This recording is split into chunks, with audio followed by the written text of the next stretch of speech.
요한복음 4장 35절입니다.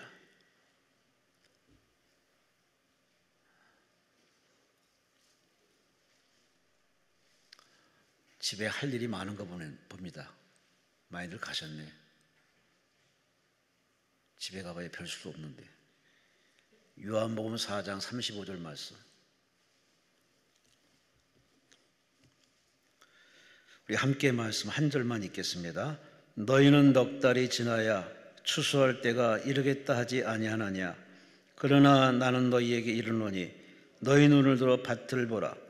키워져 추수하게 되었도다. 아멘. 다시 한번 읽습니다. 너희는 넉 달이 지나야 추수할 때가 이르겠다 하지 아니하느냐. 그러나 나는 너희에게 이르노니 너희 눈으로 밭을 보라. 희어져 추수하게 되었도다. 아멘. 우리 남대문교회 손윤탁 목사님께서 이 3시에는 눈을 들어 밭을 보라 라는 제목으로 말씀 주십니다. 하나님께 감사와 영광을 돌리시기 바랍니다. 제가 오전에 좀 약속을 할 건데 지금 엄청 더워요. 그렇죠? 바깥에는 아무 일도 못해요. 아무 일도 못해요.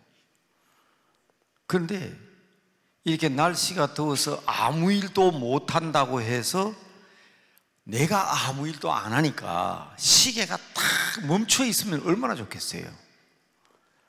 근데 시간은 그냥 지나가죠? 시간은 그냥 지나가요. 못 잡아요. 세월이 얼마나 빠른지. 오늘이 6월 며칠이죠? 17일. 반이 지나갔다, 그죠? 6월의 반이 그냥 지나가 버렸어요. 기분으로는 아직 5월 같은데, 아직 6월이 이제 막 6월을 맞이한 것 같은데 벌써 6월 반이 지나가 버렸어요. 이제 조금 지나고 나면 그만 7월이고 8월이에요. 아주 시간의 속도가 이루 말할 수 없습니다. 오늘 점심 먹으면서도 우리 목사님하고 그런 얘기 했어요. 옛날에는 교회 일하는 사람들이 주로 할머니들이었어요. 그런데 할머니들 나이를 따지고 보면 그 당시 할머니 다 50대였어. 50대. 그렇죠? 가만히 생각하면 그 당시에 할머니들 50대였다고. 그러니까 그때는 나이 많은 어른들이 교회 일 다 한다고 그랬지만 그때는 50대였어요. 그런데 지금 여러분 어떻습니까? 연세가 어떠냐고요? 초상집에 가면 70만 넘으면 호상이라고 그랬어요. 저희 집안에 저희 아버님, 저희 큰아버지, 저희 할아버지, 저희 아버지가 제일 오래 사는데 64세 돌아가셨어요. 그런데 제가 나이가 70이에요. 어릴 때 저희 아버지의 모습을 생각하면 할아버지예요. 수염을 이렇게 기르셨고요. 여름이 되면 머리를 싹 다 깎아버리기도 하시고, 나가실 때는 이렇게 갓을 쓰고 나가셨고, 그게 가만히 생각해보면 57, 58살 때 70만 넘어서 돌아가시면 호상이라 했는데 지금은 장례식에 보면 상주들이 다 70대예요. 상주들이. 그렇죠? 그러니까 얼마 살지 않은 것 같은데 옛날 어른에 비하면 벌써 세월이 이렇게 흘러 지나갑니다. 여러분, 오늘 말씀의 제목을 보라, 희어져 추수할 때가 되었다. 희어져 추수할 때가 되었다. 지금 우리가 머뭇거리고 있을 때가 아니에요. 어영부영 머물고 있을 때가 아니에요. 여러분, 목사는 70의 은퇴지만 제 친구들은 교육대학 다니는 제 친구는 전부 다 62살에 다 은퇴했습니다. 62살에 은퇴해가지고 저는 아직까지 이제 은퇴지만 제 친구들을 만나면 벌써 은퇴한 지 7년, 8년 지냈어요. 그러면 7, 8년 동안 편안하게 지냈으면 저보다 더 젊어 보여야 될 거 아니에요. 제 친구들하고 저하고 같이 다니면 전부 다 제 친구들 다 형님 같아요. 다 형님 같아요. 심지어는 저보다 나이가 어린, 1살 어린 고등학교 친구가 있는데 같이 전철에서 같이 만났어요. 그런데 어떤 사람이 저를 보고 막 물은 거예요. 뭐라고 그러는가 하면 어른한테 말 놓는다고. 사실 내가 나이가 더 많은데 고등학교 동기니까 말 놓잖아요. 야, 오랜만이다. 니 얼마 만이냐, 이게 얼마 만이냐. 그렇게 자기도 그러거든요. 그렇게 옆에 있는 사람이 저보고 막 뭐래요. 어떤 관계인지 모르지만 어른한테 함부로 말 놓는다고. 여러분, 내 친구인데 내가 나이가 더 많으니까 내한테 자리를 양보해야 되는데 다 그 친구가 다 내보다 형인 줄 알고 자리 양보하라 그러잖아. 그러니까 7, 8년 동안 편안하게 좋은 세월 보냈다면 안 늙어야 되잖아요. 더 생생해야 되잖아요. 여러분, 고생스럽고 힘든 세월 보낸다고 하나님은 원망하지 마시고 감사하시기 바랍니다.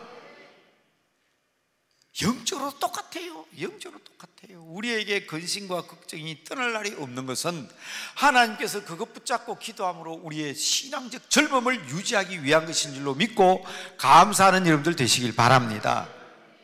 또 오늘 아침에 저는 차를 타고 오면서 그런 생각해 봤어요. 제 제자가 이런 광고가 돼가지고 얘기해도 되나 모르겠네. 뉴턴 부부 치과라고, 부부가 다 치과 의사를 합니다. 김포항 가는 데서 치과병원 의사예요. 초등학교 6학년 때 제가 담임을 했어요. 그 처가는 여의도 순복음교회 다 권사님이고 다 그런 분들이에요.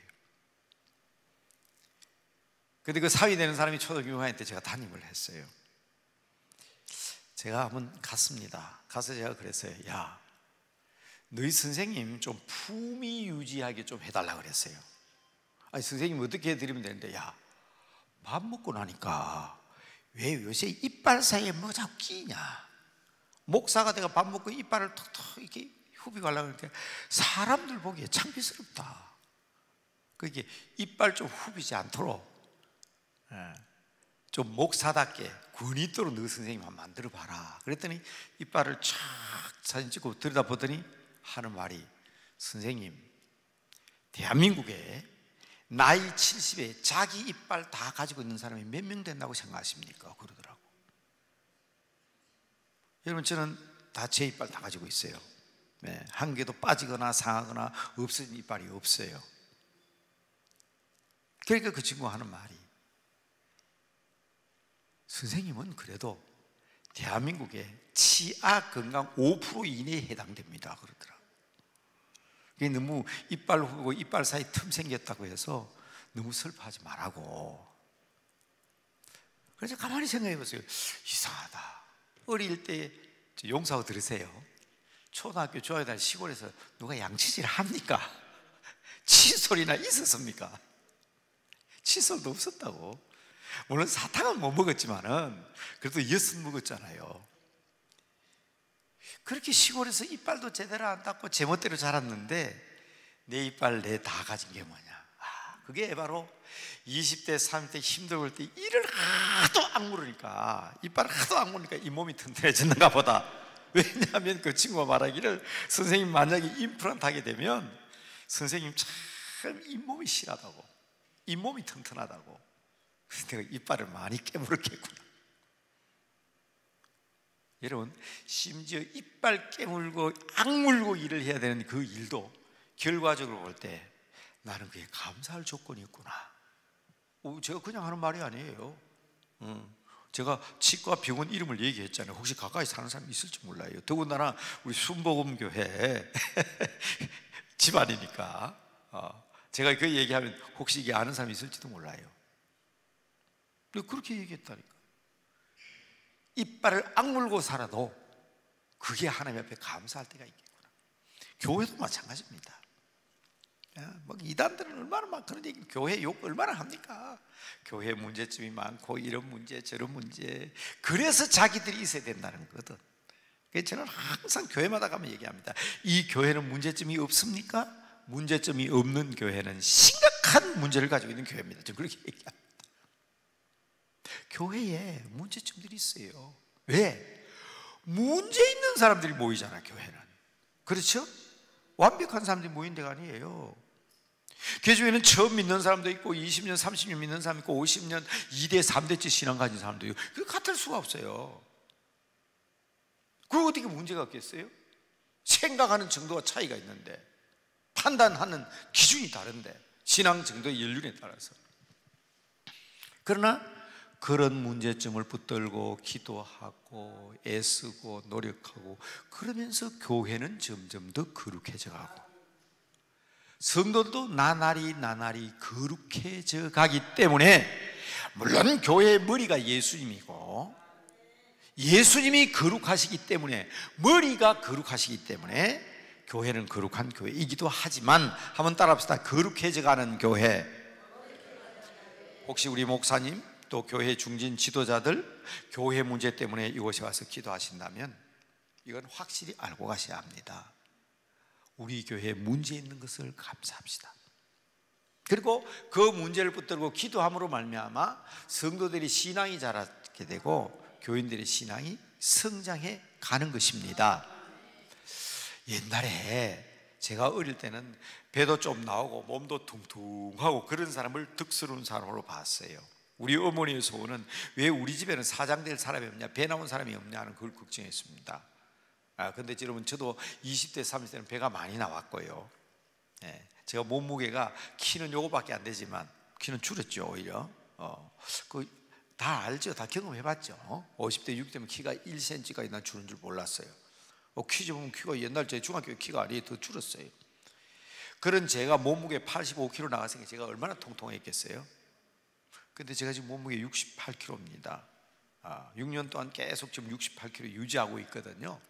그래서 얼마 전에 어느 목사님이 와가지고 그런 얘기 하기를, 내가 뭐 했나 하면, 야, 너 뱃살 좀 빠져야 되겠다.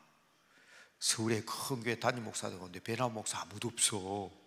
가만히 있더니 진짜 그렇네요. 목사님들은 걱정 근심 많이 하고 애가 타가지고 몸무게도 줄고 배도 줄고, 요사이는 어떤지 몰라도 옛날에 목사님들이 다 오래 못 사셨어요. 예수님께서 우리의 죄를 위하여 십자가 위에 못 박혀서 돌아가신 것처럼 교인들이 그 천차만별의 교인을 상대해 보다니까 이 신경을 많이 써가지고 목사님이 그렇게 건강한 목사님들이 거의 없었어요. 근데 지금은 많이 다르죠. 저는 너무 성격이 낙천적이라 문제가 있으면 그냥 웃어버리고 그냥 기도실에 들어가 버리니까, 막 그래도 속이 상하면 그냥 막 눈 딱 감고, 눈 감고 성경 읽으면 안 되지만 눈 딱 감고 들어가가지고 성경 읽을 때 눈 뜹니다. 잠시부터 일어나가요. 여러분, 제가 지난 1월 달부터 지금까지 6월인데 성경을 지금 3번 읽었는데 이제 다음 주면 성경 4번 뗍니다. 제가 목회할 때는 그래서 성경 못 읽었어요. 근데 목회 딱 끝내고 나니까 오히려 더 걱정되는 게 많고, 저는 교회 후임자를 아직 결정 못 했거든요. 혹시 남대문교회 홈페이지 가보거나 한 사람은 아실 겁니다. 지금 담임 목사 때문에 엄청 기도하고 있습니다. 어떤 때는 그래요. 내가 담임 목사인데 아직 후임자도 없으면 나가 담임 목사 아니가, 그런 생각 들 때도 있지만, 그리고 애가 더 타요. 그럴 때는 저 같은 교회는 그냥 골방에 들어가고, 그래서 그런 문제에 있어서 목사님 찾아오면 제가 무조건 그럽니다. 굶으면 안 되거든. 그냥 강단에서 기도하다가 금식하다가 죽으면 천국 간다. 결과를 내가 못 봐도 네가 금식하다가 굶어가지고 죽으면 죽고 난 뒤에라도 교회 성도들이 확 깨달을 거라고. 그만큼 목사들에게 희생을 많이 강요했습니다. 그리고 우리 선배 목사님들은 그렇게 많이 희생했습니다. 제가 개인의 명예가 있기 때문에 해서는 안 될 얘기 같지만 얘기 하나 할까요? 지역까지 얘기해버리면 다 아실 것 같아서 지역은 얘기하지 않겠습니다. 교회 한 처녀가 배가 불룩해 불러오는 거예요. 처녀인데, 남자도 모르는데. 그러니까 그냥 막 부모들이 탁달을 합니다. 애 아빠가 누구냐? 그게 이제 교회 다닌 지 얼마 안 되는 처녀가 목사님이라 하면 되는 줄 알고 목사라고 얘기해버린 거예요. 교회가 난리가 났습니다. 그래서 그 목사님이 그 교회에서 보따리를 사가 나왔습니다. 괜찮은 교회인데요. 그래서 교회 개척을 했습니다. 참 힘들게 참 멋진 교회를 운영하고 있었는데 개척교회를 하고 있었습니다. 참 힘든 도시의 산 언덕배기에 옛날 말로 그걸 무슨 촌이라 그러죠? 연탄 끌고 올라가고 내려가는 그런 동네입니다. 그래서 입에 달막달막 교회 이름까지 나오려고 입에 달막달막 끊는데 뭐 그 교회 이름 얘기해 보면 다 아는 데입니다. 실제 있었던 얘기. 그런데 이 처녀가 아기를 놓고 한 3, 4년 지나게 아기 아빠가 나타난 거예요. 그러니까 이거 어떻게 된 거냐고. 그러니까 그 처녀가 하는 말이 목사님 애라고 하면 괜찮을 줄 알았다는 거야. 그게 교인들이 신앙생활이 천차만별이니까 그럼 목사님이 그걸 딱 잡아떼고 아니라고 검사해보자 하면 되는데 목사님은 또 뭐예요? 만약에 그냥 부인했다는 이 처녀 큰일 나겠다 싶어서 다 뒤집어 쓰고 나온 거예요. 여러분 그게 그럴 때 저는 그걸 보면서 저게 목사구나. 저게 목사구나. 그 교회는 이미 어이구 장로님들 교인들이 우리가 잘못했다 목사님 다시 오십시오 할 수가 없는 것은 그 교회는 어떻게 했겠어요? 새 목사님 오셨잖아요. 그렇겠죠? 새 목사님 목회 잘하고 있는데 또 그럴 수도 없잖아요. 그러니까 이 목사님은 그 일로 인하여 십자가 지고 처음에는 평생 사람들에게 손가락질 막 먹고 개척교회 큰 설교자라고 은혜로운 목사가 사람들에게 손가락질 먹으면 교인도 안 모이고 그래서 그 평생 목사님이 그렇게 세월이 지나가더라고요. 그렇게 끝나더라고요.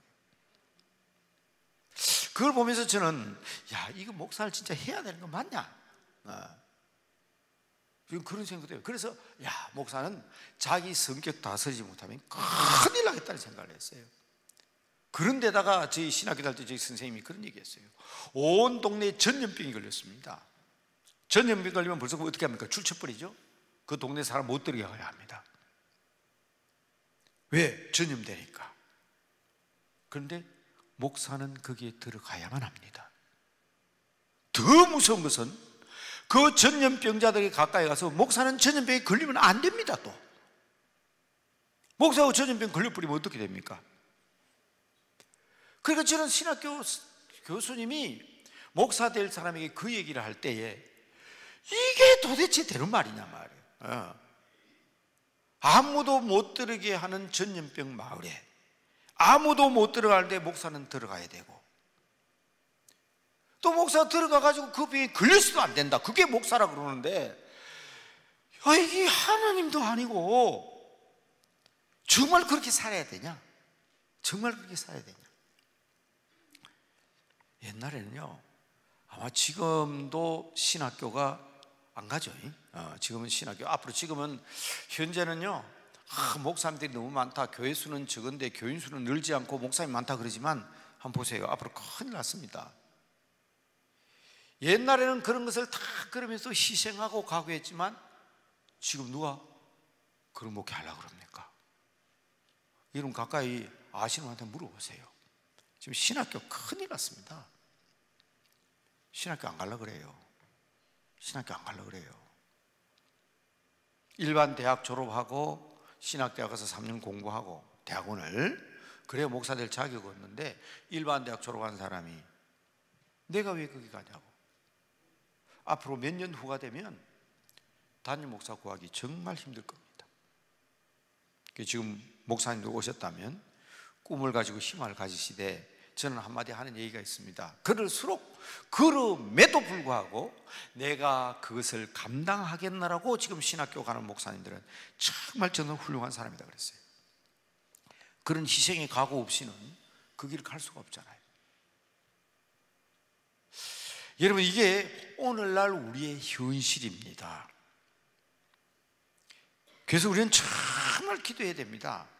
지난 140여 년 동안 한국교회는 정말 크게 승리했습니다. 여러분 아십시오? 대한민국 예배를 최초에 드리는 오늘 6월 17일에 그랬나요? 1800 외우네요. 이거는 우리 한국의 기독교는 꼭 외워놓으셔야 돼요. 1885년 6월 21일 주일. 이게 대한민국의 최초의 주일 예배를 드린 날입니다. 그러니까 제가 140년에 138년 제중원에서 알렌의 집에서 알렌 부부, 헤론 의사의 부부, 스크랜턴 의사의 어머니 주일 예배를 드렸습니다. 그때부터 지금까지 이 한국 땅에는 138년 동안 주일 예배를 빠지지 않고 지금까지 주일을 지키고 있습니다. 물론 1887년 9월 27일 대한민국 최초의 교회가 세워졌습니다. 이걸 교회라고 하지 않습니다. 제가 분명히 87년에 그랬습니다. 1887년에 최초의 교회가 세워집니다. 세문안교회의 생일은 1887년 9월 27일입니다. 1887년 여기에서 예배드리는 사람들이 그러면 장로교만 교회 세우냐? 우리도 세우겠다 해서 정동감리교회가 예배를 드렸습니다. 그래서 지금 생일 교회 날짜를 땡기고 있지만 그러나 이 날짜보다 앞에는 없습니다. 교회는 아니었지요. 내가 어떻게 이걸 이렇게 잘 알겠습니까? 저기에서 예배 드려 왔던 138년의 역사를 가진 교회가 남대문 교회거든요. 그때는 남대문 교회 아닙니다. 그래서 제가 그런 얘기하면 막 어떤 사람 저한테 비난합니다. 남대문 교회 교회였느냐고. 남대문 교회라는 이름을 붙은 것은 한참 후입니다. 그때 예배는 드렸지만 장로교도 아니고 감리교도 아니고 선교사들만 처음 예배 드렸다가 한국 사람 노충경이라는 사람이 최초의 세례교인이 되고 백정이 나중에 예수 믿어가지고 장로가 되고 그러면서 역사가 이어진 교회가 남대문 교회지. 그래서 남대문 교회는 138주년 교회라고 하지 않습니다. 다음 주일 예배는 드리긴 드리지만 제중원 신앙 공동체이라지 남대문 교회다 이렇게 하지 않습니다. 왜냐하면 백낙준 박사란 분이 대한민국의 최초의 교회라고 했으면 좋겠지만 그 교회 아니라 그랬어요. 병원이지. 예배 드렸지. 세례식하고 성찬식 했지. 교회는 치료를 할 수 있어야 됩니다. 나쁜 일을 저지르면 벌을 주고 착한 일은 권해요. 권징이라고 합니다. 권징을 할 수 있어야 교회입니다. 그런데 교회가 세워지고 난 뒤에 권징이 있었지 이건 권징이 없었어요. 왜냐하면 장로교하고 감리교 같이 돼 있었잖아요. 당회도 없고요. 그래서 교회라고 보지는 않습니다. 그런데 제가 이 다음 주일이 보세요. 오늘 17일이니까 6월 21일 주일이 중요하니까 여러분 이거 알리는 것이 제가 교회 선전하는 건 아니에요. 그러나 제가 말씀드리는 것은 138년 동안 예배를 드리면서 한국교회를 지탱해 왔습니다. 자, 그 가운데서 가장 중요한 일을 한 것이 뭡니까? 오늘 제가 주제로 이제 돌아갑니다. 그 당시에는요 전도가 마음대로 되던 때가 아니었습니다. 예수 믿으면 가정에서 축출되기도 하고 쫓겨나기도 하고 족보에서 이름을 파내겠다 그러고 온갖 어려움들이 많았습니다. 그런데 그런 가운데서도 선교사들은 학교를 세우고 병원을 세우고 교회를 세우면서 오늘 6만여 개의 교회가 세워졌고 세계에서 가장 많은 선교사를 파송하는 나라가 되었고 이러면 저한테 반기 드는 사람이 있지요. 미국이 파송한 선교사는 4만 3천 명이나 되는데 우리 한국교회는 약 한 2만 4천 명밖에 안 되는데 어떻게 한국이 1등입니까? 미국 사람들 숫자하고 우리 한국 사람 숫자가 다르잖아요. 교회 숫자가 다르잖아요. 역사가 다르잖아요. 한국교회가 비율적으로 제일 많은 선교사를 파송하고 있습니다. 게다가 미국의 선교사를 계산할 때는요 기독교 복음 전하는 선교사만 선교사라고 하지 않습니다. NGO 단체에서 파송한 봉사자도 전부 다 선교사라고 부릅니다. 그래서 숫자가 그렇게 많은 거예요. 게다가 우리 한국에들은 이단 선교사 있잖아요. 무슨 몰몬교라든지 그렇죠? 다 선교사로 계산하니까 대한민국이 사실은 우리 기독교 선교 본래 선교사는 기독교인들만 보고 선교사라고 했습니다. 포교하는 불교 스님 보고 선교사라고 하지 않습니다. 다른 이단들은 선교를 하지 않는데 여하튼 미국은 그렇게 계산하고 있어요. 자, 여러분 더 중요한 게 있습니다. 우리 한국 땅에서 말입니다, 외국에 선교사를 파송할 때 우리 대한민국 전체에서 선교사가 한 200명 정도 파송할 때가 있었어요. 그때 우리나라 국민소득이 200불이었습니다. 250불. 1963년인가 한양대학교에 있는 교수님이 조사를 했습니다. 젊은 대학생들한테 앞으로 30년 후가 되면 대한민국 국민소득이 몇 불쯤 될까 했더니 1000불쯤 될 거라고 생각했습니다. 그런데 지금 대한민국 국민소득이 24,000불입니다. 대한민국 국민소득이 1200불일 때 대한민국 전체 파송한 선교가 1200명이었고요 대한민국의 국민소득이 8000불일 때 대한민국 교회가 파송한 선교사가 8000명이었습니다. 잡히는 게 없나요? 우리가 12,000불, 우리가 드디어 10,000불이 넘었다 할 때에 대한민국이 파송한 선교사가 12,000명이었습니다. 계산 잡혀 나와요? 많은 사람들은 나라가 잘 살고 국민소득이 높아지니까 선교사를 많이 보냈구나, 오해하지 마세요. 그건 거꾸로 생각한 겁니다. 이 거꾸로 생각하는 참 웃어요. 제가 러시아에 가서 설교를 하는데 내가 막 한마디 막 설교를 하면 통역을 잘해요. 그러면 이 사람 막 러시아로 막 해요. 예. 하나님이 우리를 사랑하시다가 막 이랬거든요. 근데 그게 비디오로 찍어야 한국에 왔는데 맨 앞부분을 잘라버렸어요. 어떤 일이 벌어진지 압니까? 우와, 목사님 러시아를 어떻게 그렇게 잘합니까? 그런 거예요. 내가 무슨 러시아를 하냐? 러시아 사람이 설교를 막 러시아 말로 하니까 목사님 옆에서 한국말로 통역을 하는데, 와, 저는 우리 소 목사님이 그렇게 러시아 말을 알아듣고 통역 잘하는 줄 몰랐다는 거예요. 나는 아무리 들어도 이해가 안 되는 거예요. 저 러시아 말 모르거든요. 그런데 뭐 어떻게 해서 편집을 하면서 제가 설교하는 말들을 잘라버린 거예요. 그러니까 통역하는 사람이 먼저 통역하고 내가 한국어를 하고, 통역이 먼저 통역하고 내가 한국어를 하니까 사실은 맞지도 않는데 한국 사람 볼 때는 우와, 소 목사님 진짜 통역 잘한다. 저 이번에도 그 소리 들었어요.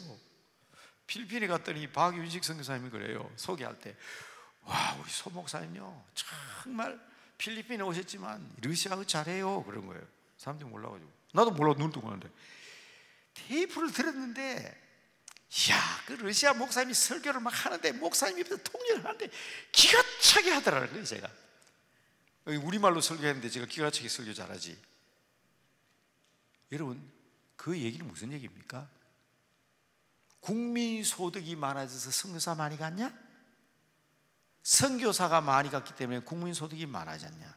이 거꾸로 이해하시면 안 돼요. 우리 한국교회가 선교사를 많이 파송했기 때문에 하나님께서 우리의 국민소득을 팍 높여줬다는 사실을 믿으시기 바랍니다. 그래서 제가 만든 선교 단체 가운데 한국선교교육재단이라는 게 있습니다. 한국선교교육재단입니다. 선교교육재단 표가 뭐냐면, 한국교회는 성장함으로 선교한 교회가 아니고 선교함으로 성장한 교회이다. 한국교회는 뭐 때문에 성장했다고요? 선교했기 때문에 성장한 교회. 자, 감리교도 마찬가지지만 장로교의 경우에는 1907년에 최초의 목사 7명이 안수를 받았습니다. 대한민국 다 해봤자 한국인 목사 7명밖에 없었어요. 그 중에 2사람이 선교사로 갔습니다. 월급도 못 주고 생활비도 못 주고 한국 교회도 제대로 안 섰는데, 한석진 목사라는 사람이 일본 동경으로 선교사로 갔고요, 이기풍이라는 목사님이 제주도로 선교사로 갔습니다. 1908년에는 목사 안수가 없었습니다. 1909년에 5명의 목사가 안수를 받았습니다. 그 중에 한 명인 최관ህ이라는 목사님이 러시아 블라디보스토크로 선교사로 갔습니다. 여러분, 우리가 부유하고 잘 살기 때문에 선교한 거 아니에요. 우리 남대문 교회는 역사가 오래된 교회입니다. 아까 말했죠? 교회 이름 붙은 역사는 120여 년밖에 안 되지만 처음 예배 드린가 전 138년의 역사를 가진 교회예요. 장로님이 처음 제가 부임하니까 장로님이 그랬어요. 목사님, 우리는 옛날에 담임 목사 월급을 한 번도 제때 드리지 못했습니다.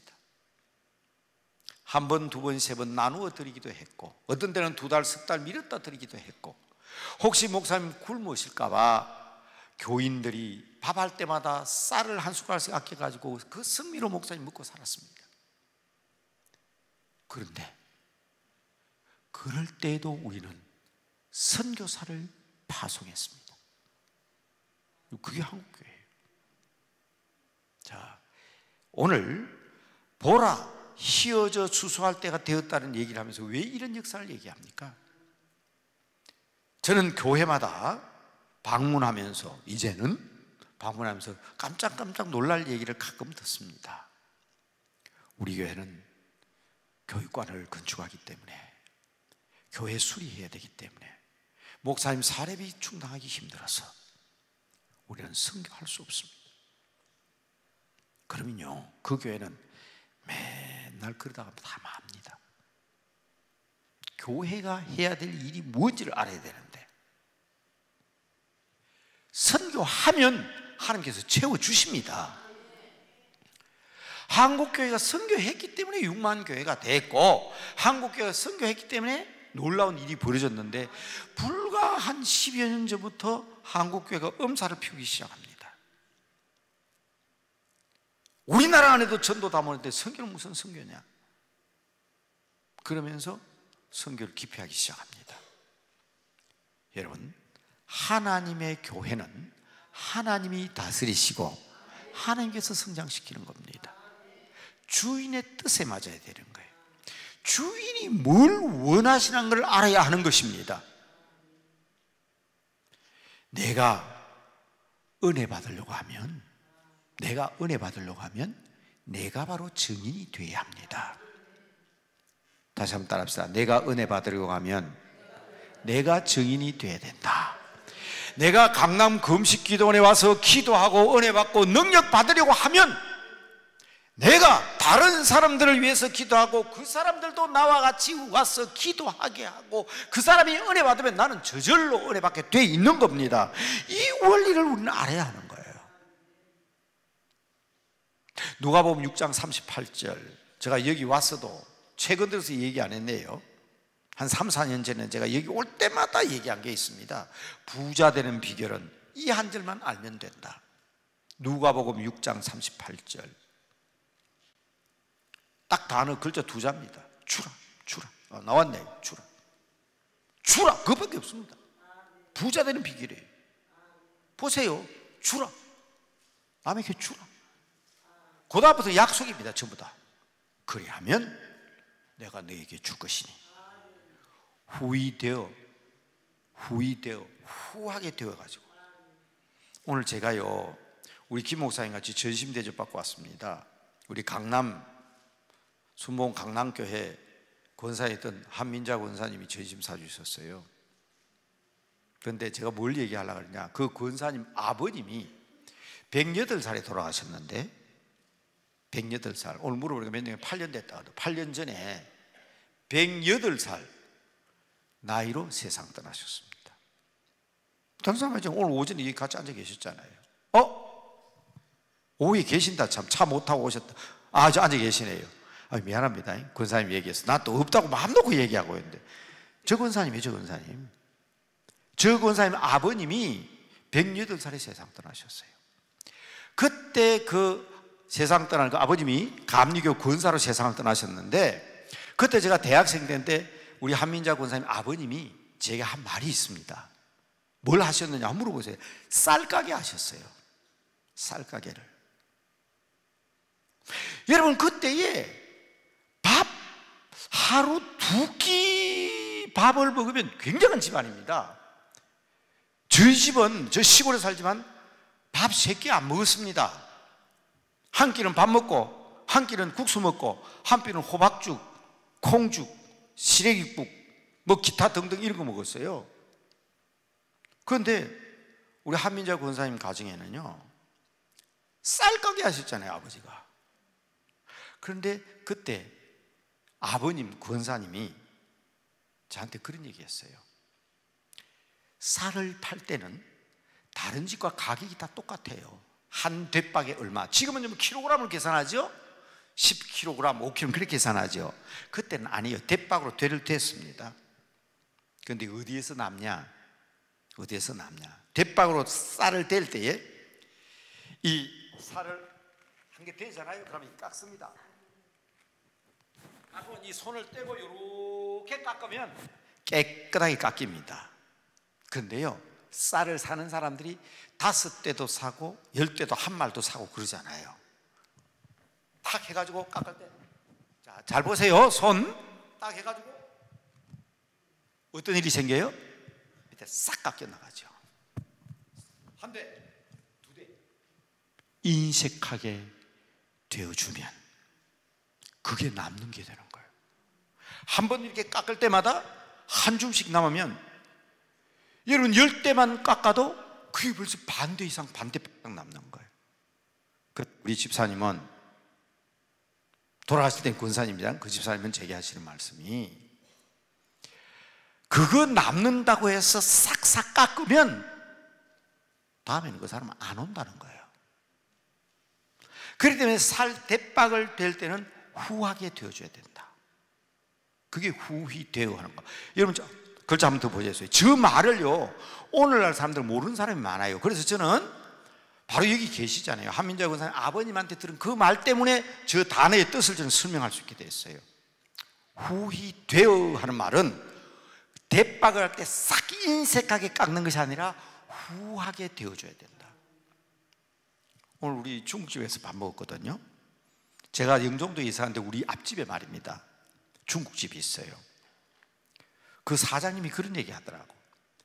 주방장이 주인이 하도 그냥 귀찮게 굴어서 이 집 망해버리라는 생각에 그냥 막 음식에다가 그냥 막 좋은 거 팍팍 그냥 주방이 눈에 알면 그래가 넣어줬더니 그 음식점이 잘못돼야 되는데 어떻게 된다고?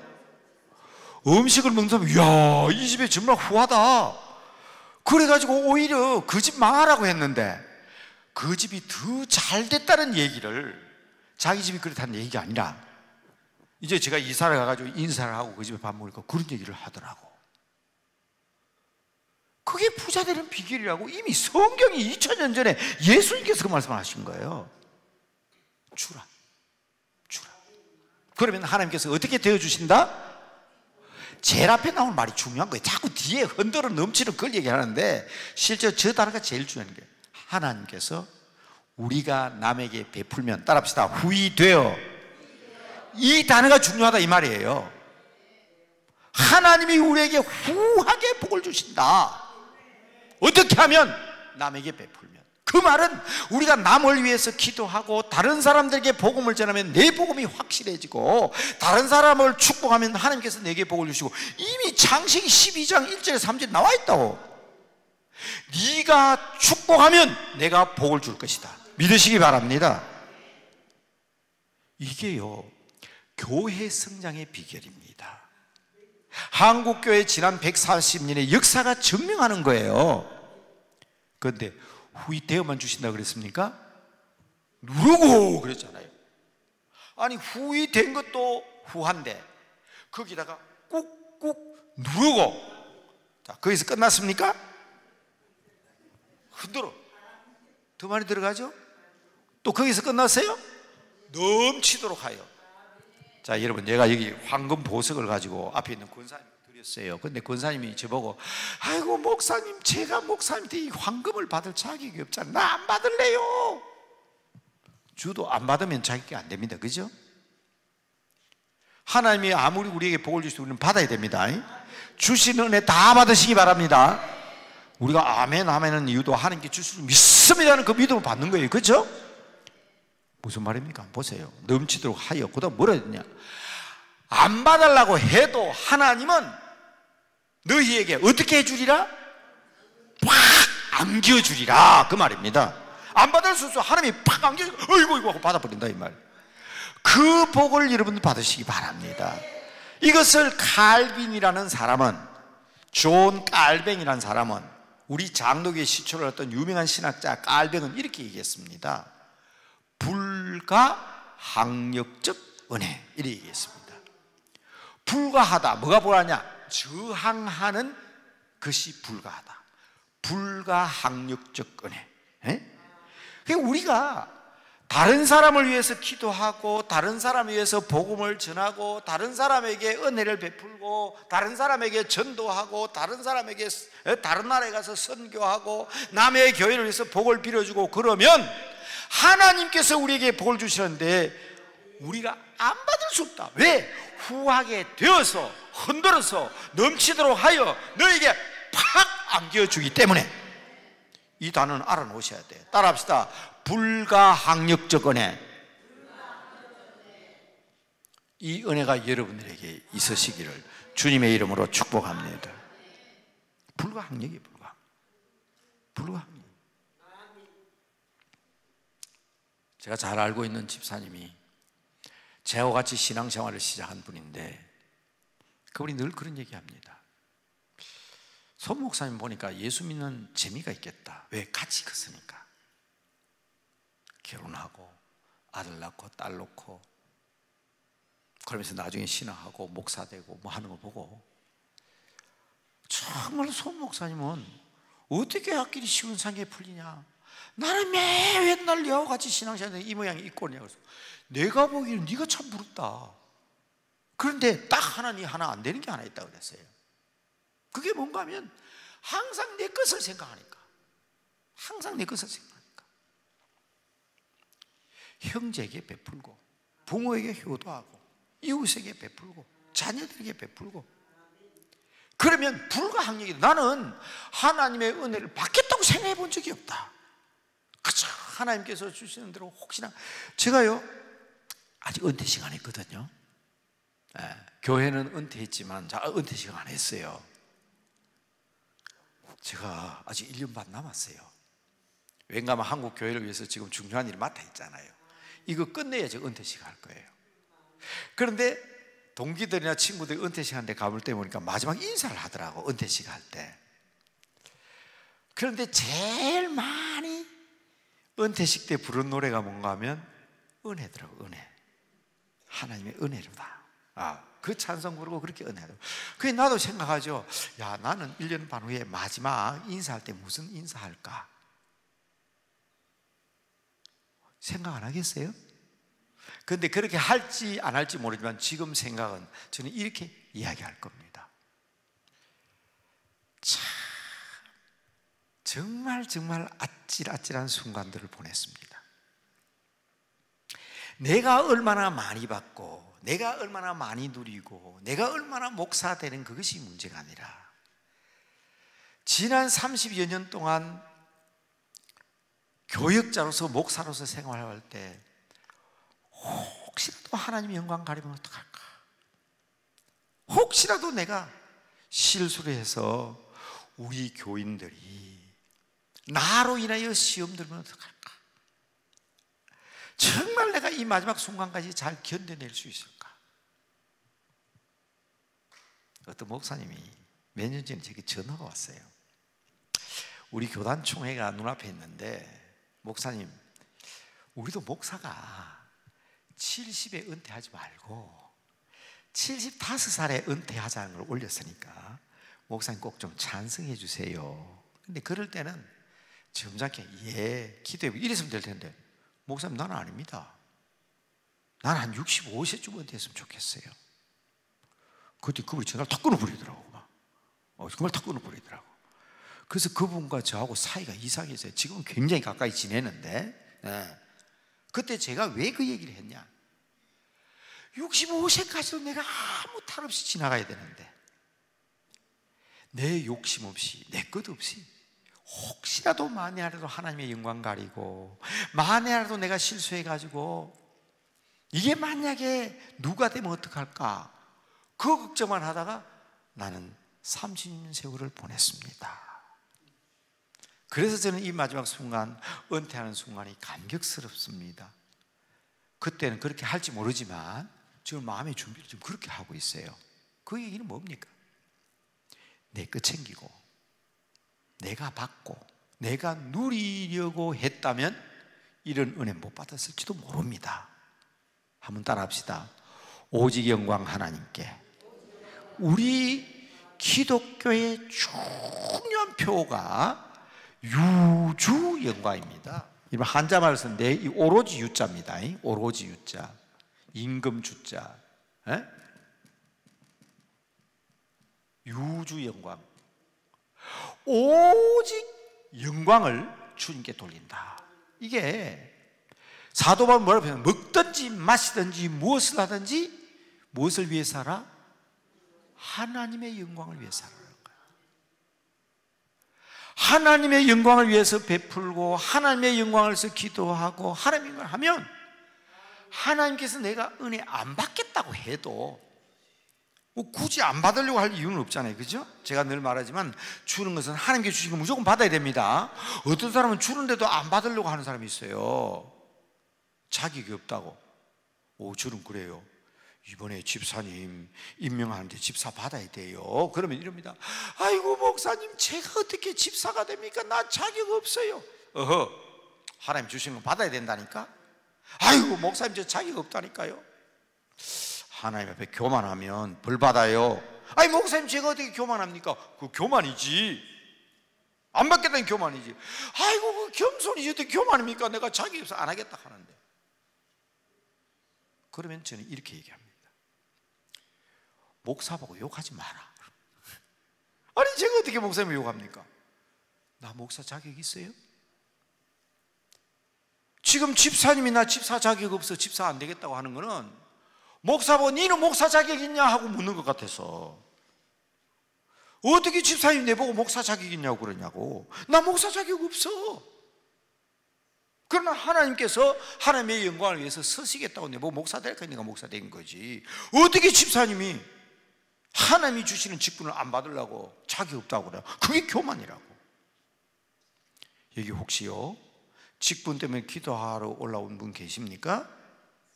하나님 주시는 직분은 아멘하고 받으시기 바랍니다. 그래서 제가 늘 따라하라 하는 게 있어요. 한번 따라합시다. 하나님의 일은 하나님이 하신다. 내가 자격 없다고 하는 말은 무슨 말이냐 하면 내 힘으로 하겠다는 거거든. 내 힘으로 하겠다고 생각하니까 나 자격 없는 것이. 1000번 만번 저는 제 스스로를 생각해도 저는 목사 자격이 없어요. 자격이 있는가 없는가 제가 가식적인 보이기 위해서 하는 말 아닙니다. 천국에 가서 한번 보세요. 우리 다 천국 갈 사람 아닙니까? 천국 가면 분명히 아이고 저 강남 금식해서 큰 소리 치는 손윤탁 목사 보니 아이고 지금 목사 자격이 없네. 다 밝혀질 거예요. 저는 그거 각오하고 있습니다. 정말입니다. 교인들에게 뭘 얘기하다 아이고 어떤 데는 교인들 꾸중하다가도 저 사람이 천국 가지고 나를 보고 아이고 목사님 자기는 그러면서 우리 보고 그랬다. 그거 생각하면요 등이 식은땀이 난다고. 그런데도 그럼에도 불구하고 하나님이 서시겠다고 하니까 하나님 앞에 내 몸 드리는 거예요. 하나님께서 이거 사용해 주십시오 하고 드리는 거예요. 지금 여러분 이 오후 시간에 그저 이 지금 말씀드리는 게 간단한 얘기처럼 보이지만 여러분의 신앙과 축복받는 데 있어서 정말 중요한 말씀을 꼭 기억하셔야 됩니다. 우린 자격 없어요. 그러나 하나님께서 뭐라고 말씀하십니까? 후이되어 누르고 흔들어 넘치도록 너에게 팍 안겨주겠다고 그러시잖아요. 불가항력적인 은혜를 주시는데 왜 그걸 끝까지 반대하냐고. 왜 그걸 끝까지 안 받겠다고 그러냐고. 지금 때가 다 됐는데. 휘어져 추수할 때가 됐다는 것은 생명이 지금 땅에 떨어져 죽을 때가 다 돼가는데 지금 아무것도 다 썩어버리는데 하는 전도의 명령이요 선교의 명령이지만 우리가 살았을 때에 내가 힘이 있을 때 내가 할 수 있을 때 내가 해야 될 일을 해야 된다는 것을 말씀해 주시는 것을 확실히 믿으시기 바랍니다. 여러분이 운명하실 때가 됐는데 자꾸 저를 찾아요. 서울서 다른 때는 그 길이 그리 멀지 않더니 수원에 있는 어느 병원에서 이제 마지막 숨을 몰아쉬면서 목사님 만나고 싶다 해서 제가 가는데요. 자, 그날따라 왜 그렇게 길이 멀든지 정말 마지막 저한테 이 얘기를 남기고 세상을 떠났습니다. 그분이 하는 얘기가 그 얘기예요. 목사님, 제가 아무리 기다려도 오지 않습니다. 내가 용서할 수 있을 때 용서하고 품을 줄 수 있을 때 품어줘야 되는데, 제가 목사님한테 이 한마디를 남기고 떠나는 것이 정말 유감입니다마는, 그러나 목사님 제 마음을 전해 주십시오. 집사님 걱정하지 마십시오. 집사님이 그 마음 주님께서 받으십니다. 그래서 저는 많은 사람의 마지막 운명하는 장면을, 목사니까 운명하는 장면을 지켜봤는데요, 100이면 거의 100입니다. 100이면 거의 100이에요. 그런 사람들이 내가 뭘 못했어요, 내가 장로 안 된 게 억울합니다, 내가 집사 못 된 게 억울합니다, 내가 교회 뭐 못한, 그렇게 말하는 사람 아무도 없어요. 다 하는 말이 뭔가 하면, 내가 왜 그렇게 인색하게 살았을까? 내가 왜 주님의 마음을 가지지 못했을까? 100이면 100 사람 다 그렇게 얘기해요. 그러니까 여러분, 우리가 주님의 마음을 알고 주님의 뜻을 알 때, 우리가 할 수 있을 때에, 우리가 기도할 수 있을 때 찬송. 그래서 여러분, 천국 간 사람, 천국에 들어가도 뭐 그냥 다 해야지 그런 사람도 있지만, 천국에 가면 제일 많이 듣게 되는 소리가 뭔지 누가 얘기합니까? 뭐라 그래요? 껄. 그렇게 할 걸, 저렇게 할 걸, 휘어져 추수할 때가 될 줄을 모르고, 오늘이 내 마지막 날인 줄 모르고. 우리 오늘 목사님과도 얘기하면서 그렇습니다. 여러분, 지난 1월달부터 지금 6월달까지 6개월 동안 제 고등학교 동기가 3사람이 갔어요, 하나님 나라에. 그러니까 저도 정신이 번쩍 드는 거예요. 오랫동안 별빌하고 고생하다 간 사람들이 아니고, 본인은 그렇게 가니까 편하겠지. 그래서 어느 날 갑자기 넘어져 내진탕으로 가기도 하고, 밤에 자고 아침에 일어나 보니까 그냥 심호흡 정지. 오시면 심호흡 정지가 그렇게 많아요, 정지가? 3사람이 갔어요. 나도 몰라요. 우리도 몰라요. 휘어져 추수할 때가 되었다는 이 말씀은 우리가 전도용으로서 많이 씁니다. 왜냐하면 우리 전도에는요, 추수의 원리라는 게 있거든요. 우리가 기도하고 하는 날인데, 이것까지 얘기하니까 자꾸 설교가 길어지는 것 같은데, 그래도 강남 금식기도에 와가지고 요 정도 전문적인 말 정도는 한번 들어보고 하는 것도 좋아요. 이건 우리 전도학에서 말하는, 교회 성장에서 말하는 것인데, 한번 물어봅시다. 이런 거예요. 자, 여기 A라는 나라가 있습니다, B라는 나라가 있고 C라는 나라가 있습니다. 자, 선교사를 보내는 거예요. 자, 전도지로 말하면 여기 A동이 있고 B동이 있고 C동이 있어요. 그런데 여기는요, 아무리 많은 사람을 보내도 전도가 안 돼. 그저 한번 100번, 200번 가도 1명, 2명 전도할까 말까 참 어려운 지역, 힘든 지역. 그런데 이 지역에는요, 희한해. 가서 예수 믿으러 가면 줄줄 딸려나와. 그냥 막 10번 가면 10명 데려오고, 100번 가면 100명 데려오고, 얼마나 전도가 잘 되는지. 이 지역에는요, 중간지대입니다. 어떤 때는 되고 어떤 때는 안 됩니다. 자, 이 교회에서 전도자를 파송하려고 합니다. 어디에 많이 보내야 될까요? 전도자를 어디에 많이 보내야 될까요? A, B, C. 추수의 원리는요, 여기는 최소의 일꾼을 안 보내면 안 돼요. 가령 예를 들어서 전도가 잘 안 되는 중국이라든지 힌두 지역이라든지 북한 같은 데는 안 보낼 수는 없어요. 복음을 전해야 되니까. 순교를 당하더라도 많이 보내면 안 돼요. 보내야 됩니다. 그리고 여기는 적당하게 보내지만 여기는 집중적으로 보내야 됩니다. 왜? 성과가 다르잖아요. 교회가 확확 자랍니다. 성교에 열매가 있습니다. 왜 그런지 아세요? 이 지역은 지금 추수지역입니다. 추수할 때가 되었으니까 그런 거예요. 언제 이 지역이 어려워질지 모르고 언제 이 지역에 씨앗이 떨어져 썩어버릴지 모르기 때문에 이걸 우리는 추수의 원리라고 합니다. 전도의 추수의 원리라고 합니다. 대부분의 사람들이 안 되는 지역에 많이 보내야 되는 걸로 생각합니다. 저는 옛날에 처음 제가 교직 생활을 시작한 것은 경남여상이라는 여자고등학교 선생으로 저는 사회생활을 시작했습니다. 제가 중고등부를 지도를 하고 있었는데 학교 선생님이 중고등부를 지도하니까 우리 교회는요 고등부가 한 40명, 50명 정도 모였는데 제가 경남여상 선생으로 하니까 고등부가 200명, 300명이 됐어요. 왜? 총각 선생이 그것도 말입니다. 그 교회 지도교사라 그러니까 전도사고 지도교사라 그랬어요. 학생들이 막 몰려오는데 어른들이 지보고 그랬습니다. 이 학교가 여고냐?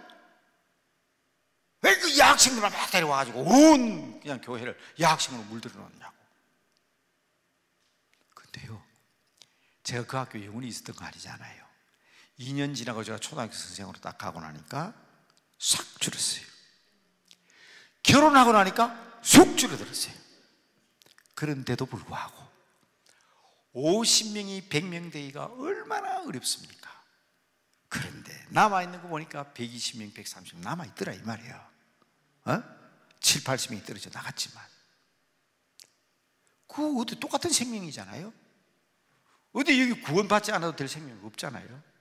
누구든 다 구원받아야 될 사람들이에요.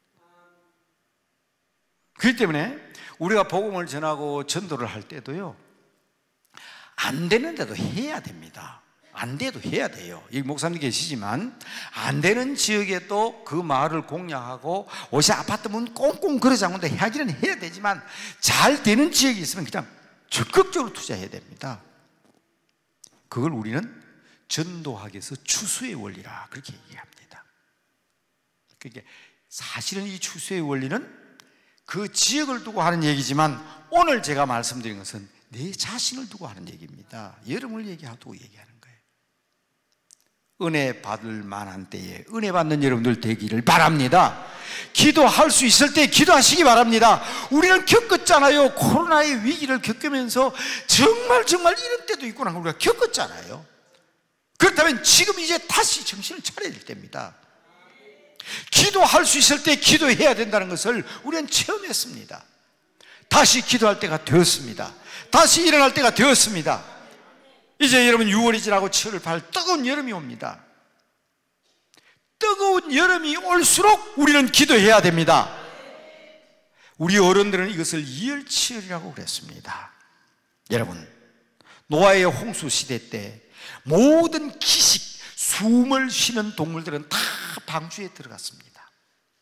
공중에 나는 새도 방주에 들어갔고 땅에 기는 짐승도 방주에 들어갔습니다. 안 그러면 다 죽었습니다. 그러나 방주에 들어가지 않았던 동물이 있습니다. 뭐예요? 물고기들. 물고기들 방주에 들어갔어요? 안 들어갔습니다. 하늘에서 비가 쏟아지니까 새들도 있을 곳이 없고 땅에 기는 짐승도 있을 곳이 없고 다 죽었지만은 방주에 있는 동물은 살았지만 물고기들은 콩콩 우와 이야 마음대로 헤엄쳤습니다.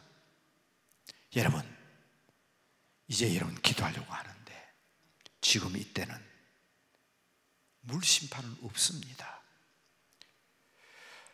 지난 2주일 전에도 중국과 일본은 대홍수로 한 시간에 100mm, 200mm, 하루에 600mm씩 쏟아져가지고 물폭탄을 맞고 난리가 났습니다.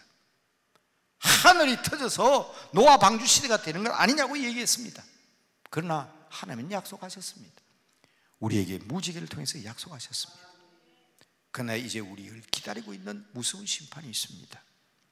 군산인가 익산인가 지진이 일어났다 하길래 경주와 포항제에 지진이 일어나고 할 때 우리 한국은 지진으로부터 안전지대라고 했는데 백두산 화산이 폭발하면 최대의 재앙이 온다고 소방방재청이 이러면 들어가 보세요. 뭐라고 적혀 있는지. 이제 곧 백두산 화산이 폭발하게 될 테인데 겨울에 화산 폭발이 되지 않도록 기도해 주십시오 하는 문구가 있었습니다. 겨울에 화산이 폭발하면 북서풍이 불어와서 남쪽까지 화산재로 뒤덮이가 엉망이 되기 때문에. 그러나 저는 그렇게 보지 않습니다.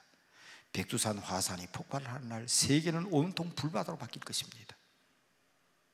이런 자연재앙이 불볕더위 속에서 무더운 여름이 올 때마다 우리는 확실하게 깨달아야 합니다.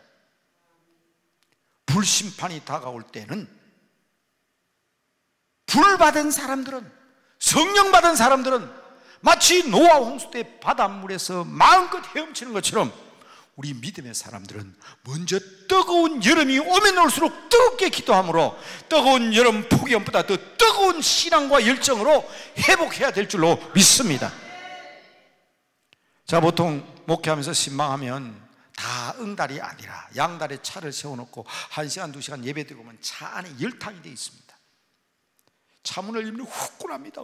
뜨거라고 왔는데 권사님 뒤에 앉으면서 일합니다. 아이고 목사님 참 좋다. 아이고 뜨뜻. 아이고 찜질방이네. 똑같은 뜨거운 열탕이지만 우리 권사님은 참 좋대요. 허리가 뜨뜻한 게 아이고 열탕 너무 뜨. 목사님 에어컨 틀지 말고 그냥 갑시다. 여러분, 우리의 영적인 체험도 마찬가지입니다. 이제 그날이 가깝습니다. 예수님이 이미 그날의 징조를 말씀하셨고 그날은 바로 우리 눈앞에 와 있습니다. 예수님의 제자들은 양식을 구하러 왔다가 예수님과 소가성 우물가의 여인을 보고 어디서 양식을 구했을까를 얘기할 때 우리 주님께서 이 얘기를 하신 겁니다. 이게 요한복음 4장입니다. 보아라, 추수할 때가 가까웠다. 어디서 양식을 구하냐 안 하냐 그게 중요한 게 아니라 이 마지막 때 줄 수 있을 때 주고, 축복할 때 축복하고, 기도하실 때 기도하고, 은혜 받을 때 은혜 받고. 그래서 이번 7월 8월에는 온전히 우리 강남 금식 기도원을 통해서 모든 믿음의 성도들이 더위보다 더 뜨거운 성령의 불로 뜨거워지기를 주님의 이름으로 축복합니다. 여러분 가정이 힘들고 어렵습니까? 환난이 있습니까? 고통이 있습니까? 하나님께서 더 큰 은혜 주시기 위해서 우리에게 주신 기회로 아시기 바랍니다. 이것을 우리는 뭐라 그럽니까? 세상적으로 흘러가는 시간을 크로노스라고 합니다. 쫙쫙쫙쫙 시기가 돌아갈 때 크로노스입니다. 그러나 하나님의 주시는 시간 기회를 우리는 카이로스라고 합니다. 저는 바로 이번 여름이 여러분이 은혜 받고 능력 받는 카이로스의 기회가 되기를 바라고, 어차피 이 동산에 올라오셨으니 은혜 받고 능력 받고 부자 될 수 있는, 다른 사람이 약한 것을 위하여 기도하면 하나님께서 나를 강하게 해주신다는 거 아셔야 합니다. 우리 권사님들이나 구역장들이 늘 하는 말이 있습니다. 남의 가정을 위하여 축복하면 하나님께서 내 가정에 복 주시고, 남의 자녀들을 위하여 축복하면 하나님께서 내 자녀 책임져 주시고, 남의 교회 위하여 기도하고 도와주면 하나님께서 우리 교회 세워주시고, 우리가 이 강남 금식기도에서 이웃과 나라를 위하여 기도하면 하나님께서 이 나라 민족만 번성케 되는 것이 아니라 나를 부강케 해주시는 놀라운 힘과 능력이 된다는 사실을 믿으시기 바랍니다. 망하라고 대접하고 망하라고 좋은 음식 줬는데 그 음식점이 잘 되니 자기도 복받고 사랑받고 주인도 잘 되는 것처럼 우리 주님의 영광을 위해서 우리가 구하고 찾고 두드릴 때가 바로 지금입니다. 기회 놓치지 마시기 바랍니다. 기회 놓치지 마시기 바랍니다. 오늘 이 자리에 앉아 계시더라도 내일 다시 얼굴을 볼 수 없는 사람이 이 자리에 있는지도 모르고요, 우리가 함께 오늘 가족과 함께 저녁 식사를 하지만 다음 주에는 그 사람이 없어질지도 몰라요. 우리 교회 안수 집사님 한 분이 그럽디다. 내가 살았을 때는 내보고 전부 다 아양 떨고 집사님 하지만 내 죽고 나봐 우리 마누라가 3일 동안은 4일 동안은 슬퍼하고 울지 모르지만 4일 지나고 장례식 시절이면 히히 웃으면서 식사할 거라고. 여러분, 있을 때 잘하라는 우리 어른들 유행가 가사처럼 보이지만 잘해야 될 때가 바로 이때임을 확실히 믿으시기 바랍니다. 하나님, 이제 이 기도원에 올라왔습니다. 이 기회 놓치지 않게 하여 주시옵소서.